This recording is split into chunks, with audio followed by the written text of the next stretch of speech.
possível que alguns não queiram vir.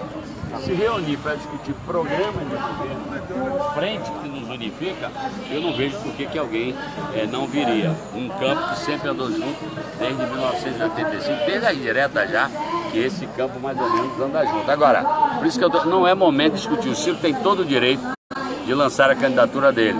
Acho que é um quadro da política brasileira do campo progressista da melhor qualidade, a despeito de algumas falas que eram absolutamente desnecessárias. A Manuela é um quadro, o Boulos é um quadro, outros podem aparecer. Agora, se for discutir candidatura, cada um quer a sua e cada um tem o direito. No fundo, o que acontece é que, como por enquanto não está consolidada a candidatura do Lula, todo mundo tem direito. Mas como a eleição é em 2 turnos, isso não é problema. Pode ir todo mundo testar o seu candidato, o seu ideário no primeiro turno, no segundo turno, a gente se junta. O problema é que a gente tem que se juntar para discutir caminhada do Brasil. Depois, quem vai liderar essa caminhada vai depender da conjuntura eleitoral. Como é que vocês estão avaliando esse adiamento da votação do ABC? Porque no ruim, é um clamor. Não, é ruim, mas eu não tenho como interferir nisso. É da regra, e o ministro Marco Aurélio realmente é um ministro que é extremamente garantista e é extremamente rigoroso nos ritos do Supremo. Ele recebeu um pedido que, pelo que eu ouvi da fala dele, está dentro da regra do jogo e adiou por 5 dias. Eu espero que em 5 dias vote e eu imagino que os advogados do Lula e outros, que repare, tem muita gente que não é advogado do Lula, tem muitas corporações que não são as defensoras do Lula, que estão se juntando para achar caminho. Que repirou, hoje eu tenho ouvido de alguns advogados que está ameaçada a profissão deles, que pela falta de regra, cada hora, cada juiz decide de um jeito, você praticamente não sabe como trabalha. Então, eu acho que é ruim, minha torcida é que hoje houvesse evidentemente o julgamento, mas eu não posso me insurgir porque, pelo que eu interpretei, pelo que eu vi, consultei advogados, ele está dentro da regra, não é um casuísmo para atrasar. Muito bem, obrigada, gente. Só mais uma coisa. Eu sei, eu também, quem mais sentiu fui eu de estar lá naquele momento. Algumas questões. Não, em São Bernardo eu acabei não conseguindo chegar. Erro de avaliação da minha equipe, um avião que eu tinha conseguido para ir, acabou picando. Nada justifica, só estou explicando, mas isso aí não me tira da luta nem da minha amizade em defesa do Lula. Eu estou aqui hoje, não adianta, eu já recebi muitas reclamações do pessoal, mas não tomem minha ausência de lá como nenhum afastamento. Nem do Lula. Não alimentar especulações assim sobre Não foi. Aí que tá, depois todo mundo interpreta como quer. Repare, meu nome surge, às vezes com plano A, B, C, porque o PT da Bahia teve êxito. Nós tivemos 3 eleições, fizemos um governo, graças a Deus, muito bem avaliado, o Rui está muito bem avaliado. Agora o principal candidato de oposição desistiu da candidatura. Bom, aí eu não quero fazer juízo de valor porque eu não escalo o time adversário. Mas eu estou nesse projeto, eu conheci o Lula em 78. A primeira vez que o Lula falou de PT foi na Bahia, quando ele era nosso convidado para exatamente palestrar no Congresso dos Petroquímicos. Eu sou amigo dele de dentro de casa. Fatinha, todos nós sentimos muito, choramos muito, meus filhos, meus netos. Então, na verdade, foi, eu diria, um azar, tá certo? Quem mais sofreu fui eu e Fátima de não estarmos colados com ele numa hora de dor dele, mas ele sabe que a gente está aqui o tempo todo, física ou de espírito, nós estamos com ele, estamos com a Marisa onde ela estiver. Falei com os filhos dele, que eu acho que é outra preocupação que os amigos têm que ter, que os filhos do Lula, não sei. Bom, nós agradecemos toda a imprensa, mas nós temos outra programação. Repare, é porque a mobilização não é só aqui, isso aqui precisa... É que essa coisa para mim vai ser um crescente. Nós agradecemos toda a imprensa. Ele tem outra programação aqui, ó, ao vivo para a rádio. Pessoal, eu aguardei aqui para 2 pessoas. Dá licença, um minutinho. Ao vivo aqui para o jornal. Aqui, ó, Frente Brasil Popular. Aqui no Brasil de Fato. Queria que você falasse dessa importância desse movimento permanente aqui em frente à sede da PF, para mostrar apoio e solidariedade ao ex-presidente. Olha, eu acho que é fundamental, principalmente porque ele sinta a energia chegando nele. Ele sabe que nós estamos aqui, ele sabe que, na verdade, a vigília é no Brasil inteiro. As pessoas chorando, escrevendo cartas, se emocionando. Eu no sábado estava no interior da Bahia com 40 municípios fazendo reunião, distribuindo tarefa. Eu acho que é uma banquinha pegando assinatura, é uma palestra que você faz, é o campo de futebol, é a igreja, é a escola, é a casa, é o condomínio da gente. Eu acho que é cada unidade Minha Casa Minha Vida, cada pessoa que tem o Luz para Todos ligado em casa. Então, cada um faz do seu jeito, um acende uma vela, outro faz uma oração, uma criança faz um desenho. Eu acho que está muito bonito do ponto de vista da energia positiva da luta pela democracia, porque as manifestações são principalmente espontâneas. Quem está aqui às vezes perdendo o dia de trabalho, mas está fazendo questão. E eu acho que isso é fundamental para ele. É evidente que temos muita restrição de chegar lá, mas cada advogado que puder chegar a ele seguramente vai transmitir. E por isso que eu digo, tudo isso que a gente faz aqui conta para nós e conta para ele. Ele é um ser diferenciado, evidentemente. Não é fácil em São Bernardo. Ele, como em outro momento em Porto Alegre, e a outra vez que eu estive em São Bernardo com ele, acaba que as pessoas vão consolar, ele que consola todo mundo. Então ele tem uma energia fora do normal. Para mim tem o dedo de Deus naquele cidadão ali. Eu sou suspeito para falar pela amizade com ele, sou o primeiro presidente do PT da Bahia. Conheci ele, vai fazer 40 anos agora, junho de 1900, mais junho de 78, quando nasceu o Sandro. Nasceu, eu estava do lado dele, a Marisa ligou, aí você fica indo para negócio de movimento, não vai ver nem seu filho nascer. Então eu tenho carinho, falei com o Fábio, falei com as pessoas, talvez eu vá para São Bernardo, passar, sei lá, um fim de semana na casa dele com os meninos, porque nessa hora quem mais sofre é a família. Também já que você teve contato com a família, como é que estão os parentes do ex-presidente, como é que eles acompanham essa apresentação dele aqui à Polícia Federal? Seguramente com uma indignação talvez maior do que a nossa, porque nada é tão próximo do que pai, mãe, filho, irmão. Então seguramente eu diria que o sofrimento e a indignação deles é maior. Mas eu falei particularmente com o Fábio, Fatinha, minha esposa, fala muito com as noras, né, de mulher para mulher. Achei o Fábio assim muito seguro, a voz é muito segura, e eu sei que tem gente cuidando, e eu me coloquei totalmente à disposição. E aí a gente tem que cuidar do Lula, tem que cuidar da família. Eu acho que é hora de cada brasileiro devolver para o Lula muito do que a gente ganhou. Os estudantes que foram para fora, as mães pobres do Nordeste que andaram de avião para ver seus filhos aqui, o pessoal do Luz para Tudo, do Minha Casa Minha Vida, os milhões que saíram da extrema pobreza, os milhões que entraram na chamada classe média. Nós lá da Bahia, nós somos suspeitos que a gente tinha uma universidade, hoje tem 6, tinha uma escola técnica, hoje tem 32 campos de escola técnica. Então, é impossível você encontrar. Por isso o ambiente que a gente vive na Bahia, eu sei que é um ambiente mais, diria assim, prazeroso, mais amigável em relação a ele, talvez do que em outros locais. Porque para o Nordeste realmente ele foi campeão, mudou a realidade. Eu fui governador, meu primeiro mandato era o segundo dele, e para mim foi uma ajuda imensa. Então eu acho que é hora, por isso que eu digo, eu fico meio impressionado, e isso é que me preocupa, por isso que eu tenho dito para todos nós não vamos consertar o ódio devolvendo ódio para as pessoas, ao contrário. Eu acho e acredito muito mais naqueles que abraçam as ideias do que o braço. A democracia é o território do argumento e não do xingamento e do braço. Esse momento me preocupa muito por isso.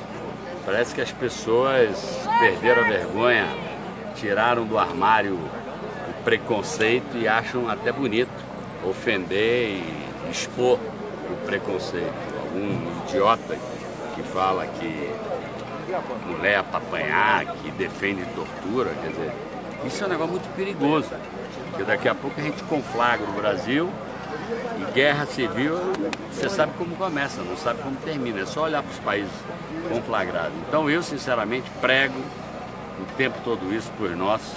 A radicalidade não precisa estar expressa no braço, a radicalidade pode estar expressa na firmeza de posição, na clareza de ideia e no argumento bom para convencer. Às vezes um sorriso quebra muito mais o preconceito do que um tapa. Então eu ganhei as eleições na Bahia de um grupo que era exatamente o contrário do meu jeito de ser, que era tudo no chicote. E hoje eu acho que todo mundo reconhece que o que a gente construiu na Bahia, mais do que o que a gente construiu, estrada, escola, hospital, foi essa coisa imaterial, que é o relacionamento respeitoso. Pensar diferente, graças a Deus. Se não fosse isso, a democracia não tinha graça. Governador, Jacques Wagner, eu reservei com a sua assessoria aqui 2 colocações, por favor. Então vamos lá. É só para a gente encerrar a entrevista. Eu estou aguardando aqui, já desde o início, tá, 2 colocações. Eu observava aqui, Jacques Wagner, que o senhor colocou a democracia de 3 pernas. É interessante aquela colocação que um indígena passou para o senhor. A democracia de 3 pernas chamou muita atenção. Não, então, isso realmente foi um indígena que pressionaram muito para conquistar uma determinada área. E quando eu fui assinar com todas as lideranças, e ele me disse, governador, nós indígenas aprendemos que a democracia tem 3 pernas. O que quer dizer isso? Ele disse que nenhum animal de 3 pernas consegue andar. Cada perna vai para um lado, então ele só anda empurrado. Ou seja, a democracia, a consolidação da democracia só anda empurrado. Empurrada, que eu quero dizer, é com luta no parlamento, na rua, no sindicato, na escola, na igreja. Então, aqueles que são democratas, eu não conheço nada melhor do que a democracia para a convivência de nós todos no Brasil e no mundo, do que empurrar a democracia. Ou seja, se a gente se aquietar, a democracia fica parada. Agora ela está tendo até um retrocesso no Brasil. Nós precisamos todos empurrar essa democracia para chegar de E a segunda, para encerrar a minha parte, efetivamente, Lula poderá ser presidente? Pra e de mim, que forma? Eu só desisto, não diz que a esperança é a última que morre. A luta também só quieta quando a gente receber o apito final. Eu não vejo nenhum apito final. Ele até agora tem possibilidade de registrar a candidatura. As pessoas ficam desesperadas do outro lado exatamente pela nossa persistência. Por isso que eu sou contra a discussão de plano A, B ou C. Meu plano é L. Nós vamos seguir nele até que, se houver, eu espero que não, haja uma interdição. O Lula será candidato quanto mais a gente movimentar a população brasileira. Repare, hoje, eles erram tanto que eu conheço muita gente que não era do lado de cá, nem tinha simpatia por Lula, que estão se incorporando.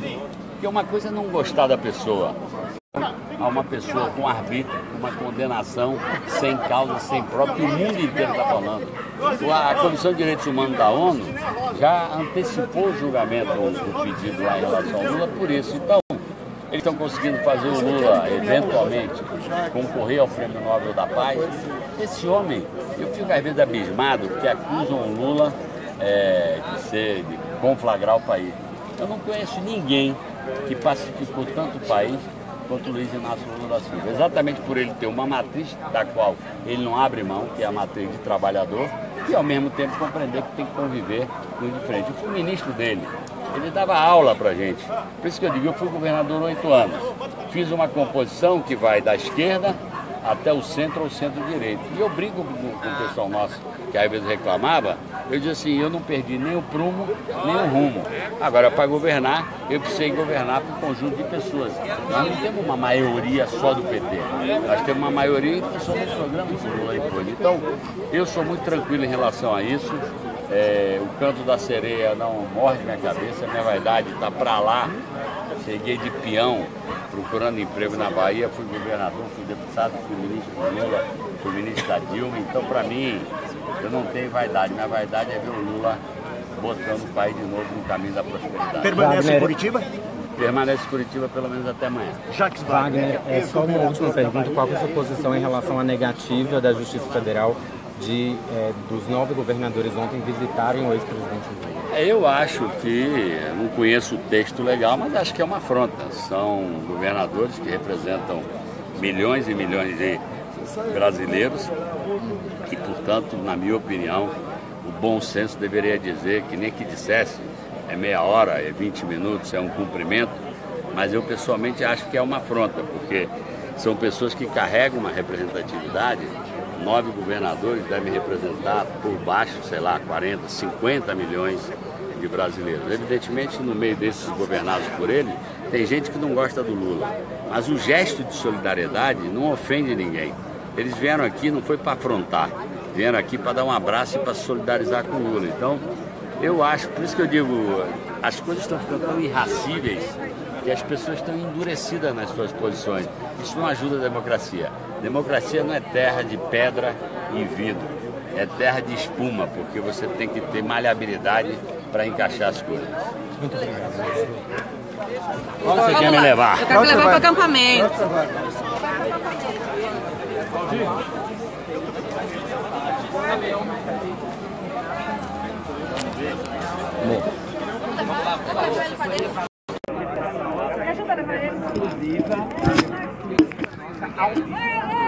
Tudo bem, deputado? Vamos falar aqui Tudo bom, vocês? Vocês são do Jornalista Livre? O senhor chegou hoje aqui em Curitiba? Chegamos ontem à madrugada, ontem à noite. Chegamos ontem de madrugada, já 11h30, meia-noite. Viemos uma equipe de deputados, né, uma delegação. Deputada Marília Campos, eu, né, Rogério Correia, deputado Paulo Guedes e o André Quintão, que é o nosso líder da bancada. Então desta vez viemos 4, semana que vem mais 4 deputados para cá. Então vamos fazer um rodízio de forma que toda semana tenha uma delegação também de parlamentar mineiro, além da delegação mineira que está grande aqui, já vieram 2 ônibus de mim, nós vamos mandar mais. Qual é a avaliação sobre essas mobilizações aí em torno da defesa da liberdade do ex-presidente aqui em Curitiba e em todo o Brasil? Olha, o acampamento aqui, a vigília, é fundamental, porque ela mostra para o mundo inteiro como é que está sendo a resistência. O que está sendo feito aqui, o trabalho que vocês fazem, inclusive da imprensa livre, o trabalho também da militância que está aqui presente, da visita dos parlamentares e lideranças, repercute no mundo inteiro.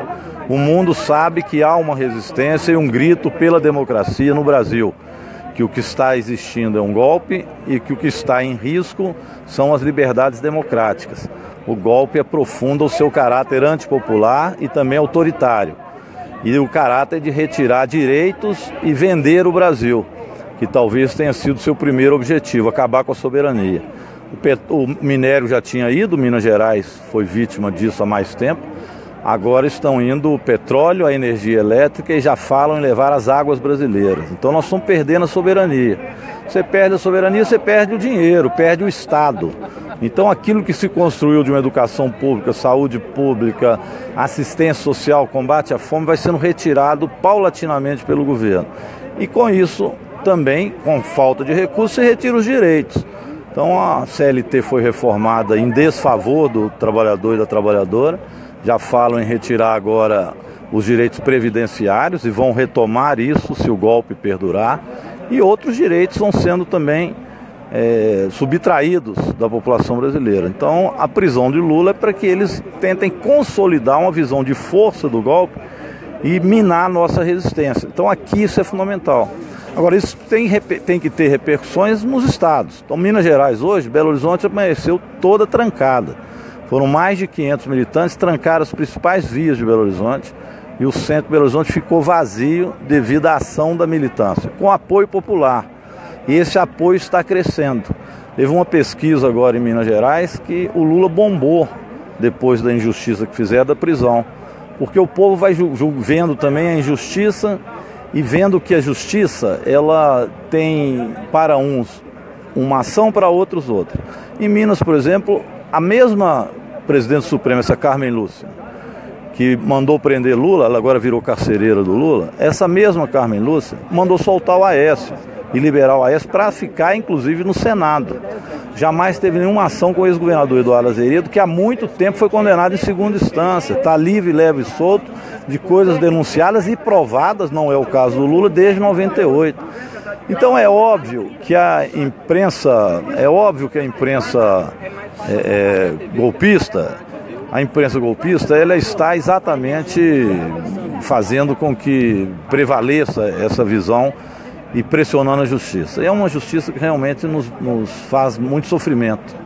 E deixa eu perguntar uma coisa para o senhor. Desde a prisão do Lula, a gente já teve aquele episódio da FAB, agora se estuda a transferência do ex-presidente, inclusive se chegou a ameaçar, se tirar a questão de ele ser um chefe de Estado e, portanto, ter uma segurança especial em virtude disso. O PT está preocupado com a segurança do ex-presidente lá dentro? Ah, sim, eles são capazes de tudo. Você viu aquele fascista que saiu de dentro ali da Polícia Federal, dali mesmo. Saiu dali de dentro, veio, provocou a Manuela e voltou lá para dentro, com eles levantando a cordinha para o sujeito voltar para lá. Então é óbvio que nós temos que estar preocupados com a segurança do presidente Lula. Olha, ninguém me tira da cabeça que Juscelino foi assassinado, João Goulart, fora aqueles que perderam a vida porque não aguentaram mais esse tipo de pressão, que é o caso de Getúlio Vargas. A própria primeira-dama, né, Marisa Letícia, esposa do Lula, ela foi morta pela força psicológica desta sanha fascista que domina o Brasil. Então nós estamos preocupados sim com a segurança do Lula, muito preocupados. Essa cena que você falou, olha, depois da Marielle ainda vai, quem era testemunha da Marielle morre. Não dizem até hoje quem assassinou a Marielle. Agora estão preocupados lá em Minas, saber quem jogou tinta na casa da ministra Carmen Lúcia, quem é que borrou as tintas lá, borrou a casa dela de tinta. Estão atrás da Polícia Federal, mas a Polícia Federal em Minas, ela não descobre 500 quilos de cocaína que estava no helicóptero do Zezé Perrella, amigo do Aécio Neves. Isso ela não sabe de quem era a cocaína e não consegue descobrir, nem o piloto está preso daquilo. E eles estão lá atrás de quem jogou tinta na casa da Carmen Lúcia. Isso não é justiça, isso é uma polícia fascista a serviço de um Estado fascista que estão querendo construir com o aval do STF. Infelizmente com o aval da maioria do STF. E para a gente finalizar, queria que o senhor falasse da necessidade e ao mesmo tempo de uma certa dificuldade em se manter essa resistência em defesa do presidente, porque me parece que do outro lado existe uma tática de tentar vencer pelo cansaço essa mobilização aqui por uma questão que vai inclusive além do ex-presidente, porque a gente está falando do Estado de Direito, da democracia brasileira. O fato, por exemplo, de adiar o julgamento da ADCs já nos deixa triste. Era para ser o julgamento hoje, vai ficar para daqui a 5 dias. A gente espera que daqui a 5 dias de fato se julgue essa ação direta. Com ela, eu acho que o presidente Lula será liberado, porque a votação foi 6-5, mas a ministra Rosa Weber disse claramente que é contra a prisão em segunda instância. Eu espero que nem ela, nem outro mude de opinião por causa de pressão da Rede Globo. Eu não sei se é só pressão. Eu às vezes acho que a Globo tem algum instrumento de chantagem, o que não é possível. Generais fazem chantagem, põem baioneta na goela dos ministros e eles tremem e votam. Eu acho que existe chantagem nisso, não é possível. Não é só pressão da Globo dizendo, eles eram para ser ministros preparados. Alguma chantagem existe, para o ministro mudar e dar uns votos vergonhosos, iguais alguns deram lá. Alguns são ideológicos mesmo, fazem parte dessa elite, já fizeram opção pelo fascismo, agora outros, sinceramente, não sei se estão chantageados, alguma coisa deve ter. Isso ainda vai vir para a história, por que esses ministros agiram assim, desde que eles articularam com o impeachment da presidenta Dilma, e eles ficaram vendo retirar uma pessoa honesta e botar uma quadrilha dominando o Brasil. Em nome de combate à corrupção, alguém acredita que o Temer entrou lá para combater corrupção, pessoal? Alguém acredita que o Jucá entrou lá para combater corrupção? Alguém acredita que o Gatangorá vai entrar no Ministério de Minas e Energia para fazer uma privatização da Eletrobras, a não ser para colocar dinheiro no bolso deles? Alguém acredita que essa quadrilha entrou lá em nome de combater a corrupção? Ninguém acredita. Então a população brasileira já está sentindo isso. Cada vez mais o povo brasileiro vê que estão injustiçando o presidente Lula para injustiçar o povo brasileiro. O que eles querem dizer, olha, o povo, fique quieto, vocês não podem contra nós. Nós somos tão poderosos, nós temos a máquina do Estado, nós temos a dominância do parlamento corrupto que nós mandamos neles com dinheiro, nós mandamos no Supremo com chantagem, nós mandamos no Ministério Público, nós mandamos em tudo. E aproveitando, como é que ficou a situação do Congresso depois da prisão do presidente? Porque a gente tem uma bancada reacionária muito grande. Como é que está essa relação e essa disputa lá em Brasília? A gente está aqui em Curitiba um pouco à distância, mas queria que o senhor falasse desse clima em Brasília. Não, o clima lá é de reação. Os nossos deputados todos colocaram Lula agora no nome parlamentar, levaram faixa para dentro do Congresso. E a ideia é trancar o Congresso. Nada pode ser votado no Brasil, se depender da gente, em relação a nenhum tema até o presidente Lula ser livre, ser solto. E estamos formando a frente antifascista. Isso é importante, já está juntando o PT, o PSOL, nós precisamos trazer também o PSB, o PDT de maneira mais global, os candidatos que estão se colocando a presidente da República, o Congresso do Povo, tudo isso tem que se juntar numa frente antifascista no Brasil. É fundamental para vencer o autoritarismo que está se avizinhando. Obrigado, deputado. Obrigado pela atenção. A gente vai seguir, vamos caminhar um pouquinho para o acampamento agora. Pode filmar lá. E aí a gente vai caminhar para ver se conversa com mais alguém. Estamos fazendo bastante transmissão ao vivo nessa manhã. Já tivemos um ato com a presença do pré-candidato do PSOL à presidência da República, Guilherme Boulos. Logo em seguida chegou o ex-governador da Bahia, Jacques Wagner, governador eleito e reeleito pelo PT. Acabamos de conversar com o deputado federal Rogério Correia.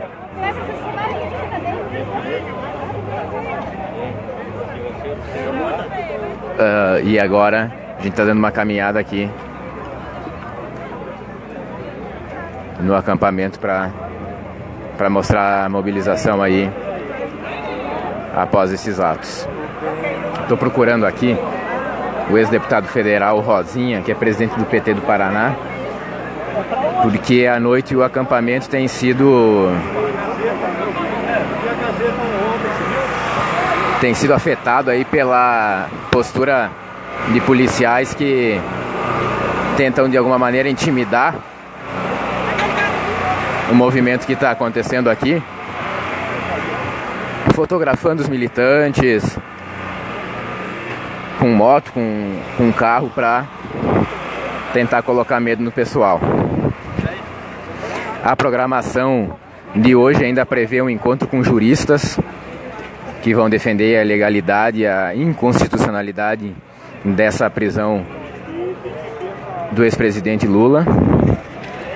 E no final da tarde, mais um ato político, com presenças ainda a serem confirmadas, vai ser realizado aqui no acampamento Lula Livre, um acampamento formado pelo povo brasileiro que está tentando salvar o país do fascismo e da alienação, que fazem com que o melhor presidente da história desse país, um cara que veio do povo, esteja com a sua liberdade restrita, essa decidida por uma justiça que não representa em nada o povo brasileiro, somente os interesses da elite, e essa justiça que precisa ser urgentemente derrubada no Brasil. Você vê que o acampamento já está indo para o 4º dia e a mobilização segue. Apesar das dificuldades, da tentativa de intimidação da polícia, ninguém arreda pé.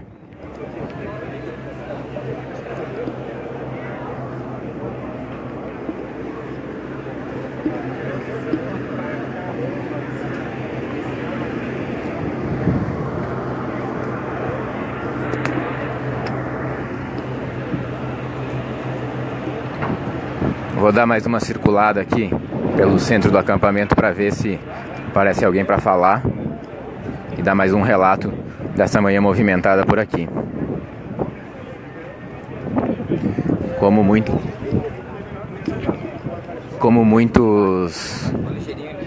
Muitas pessoas aqui estão falando, existe uma preocupação com a segurança do ex-presidente. Nós tivemos aquela divulgação dos áudios da FAB com aquele absurdo e até agora nenhuma punição. Agora se estuda a transferência do ex-presidente da República, com motivos muito discutíveis. Vou conversar aqui com o Damu, que é um militante do PT do Rio de Janeiro. Queria que você falasse da importância de quem puder vir aqui para Curitiba para apoiar esse movimento pela defesa da liberdade do ex-presidente. Então, realmente é muito importante que as pessoas se mobilizem, né? Inclusive, assim, pessoas que não podem vir, né, por conta de trabalho, enfim, por outros compromissos, incentivar de alguma maneira, né? Doando coisas, enfim, o pessoal aqui de Curitiba, do Paraná, né, se puder realmente doar coisas para o nosso acampamento, né, porque aqui é tudo, né, na camaradagem, né, no companheirismo, né, então é muito importante que as pessoas realmente se posicionem dessa maneira, porque a gente precisa apoiar essa resistência. E as pessoas que têm condições de vir, às vezes você consegue ficar 2 dias no acampamento e depois você precisa voltar para trabalhar, enfim, é um revezamento isso aqui também, assim, as pessoas vêm com o tempo que elas podem ficar, e é muito importante que qualquer tempo que as pessoas tenham, seja ficar um final de semana, entende, ficar alguns dias, que venham para cá, porque realmente a gente precisa permanecer nessa resistência. O que está acontecendo no nosso país é de fato um absurdo que a gente não pode aceitar, um absurdo que vem desde o impeachment da presidenta Dilma Rousseff, e a gente precisa lutar contra isso. E a forma que a gente tem para fazer isso é justamente permanecer aqui nessa resistência. Hoje lá no Rio vai ter ato na Cinelândia e outras ações são programadas em todo o Brasil. Lá do Rio de Janeiro também devem vir ônibus para fortalecer aqui o pessoal de Curitiba. Sim, exatamente. A galera do Rio está organizando caravana para vir para cá, e eles estão inclusive se desdobrando para fazer os atos lá no Rio e vir para cá, porque realmente assim, esse esforço nesse momento a gente não tem como fugir, né? Lá no Rio, a CUT Rio, se não me engano, já está organizando para fazer isso, uma parte da juventude do PT também está se mobilizando para vir para cá, trazer ônibus para cá. Então é isso, assim, a gente tem que continuar nessa luta e trazendo cada vez mais gente. Existe uma tentativa muito clara da polícia de tentar intimidar quem está aqui. De noite a polícia fica circulando. Você dormiu aqui essa noite. Queria que contasse um pouco o relato de como é passar a noite no acampamento. Então, passar a noite no acampamento, na verdade, é muito tranquilo, porque a gente tem aqui a galera do MST que faz a segurança do acampamento, a galera da disciplina do MST. Então, e existe também um respeito aos moradores que moram aqui nessa região, né, nesse bairro. Então, depois das 10 horas a gente não faz barulho, entende? Tem lugar para todo mundo ficar, as pessoas chegam, botam suas barracas, sempre tem um espacinho para botar, tem lonas também, se você tiver um colchonete, você dorme embaixo da lona. Então é super tranquilo. Na outra noite, né, na noite anterior, teve realmente uma certa repressão da polícia, né, porque acho que eles não imaginam que nós somos uma militância pacífica, né, e ficam querendo provocar para ver se alguma coisa acontece, né. Então eles passaram aqui fazendo barulho com os carros, com as motos, enfim, intimidando a galera, né, mas como a gente é resistente e a gente não vai se deixar intimidar, então a gente consegue passar por cima disso e permanecer na resistência. Obrigado, Damo. Até mais. Vamos seguir aqui. A gente vê aqui os comentários.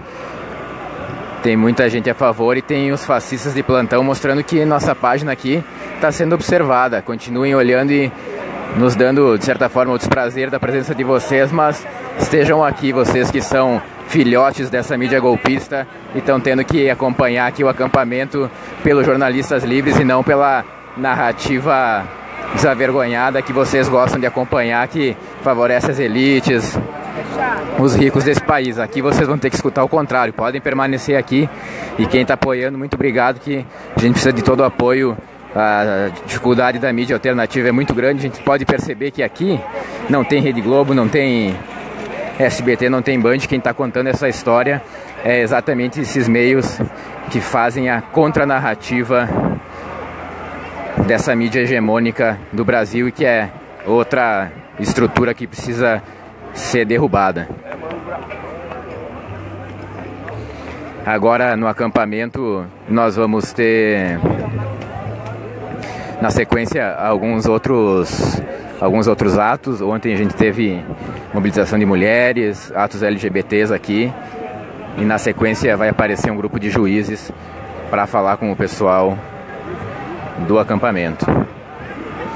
Inclusive a polícia pode acompanhar também a nossa transmissão, a polícia que estava filmando os jornalistas livres ontem, e acompanhar os discursos fascistas e os discursos de ódio que são propagados aqui na internet, e tomar alguma atitude. As pessoas às vezes confundem opinião com discurso de ódio, mas basta a polícia estar atenta para coibir esse tipo de atitude, embora não é o que a gente vê.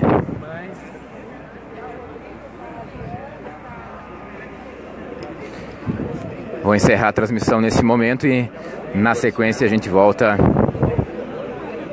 pelos jornalistas livres aqui do acampamento Lula Livre.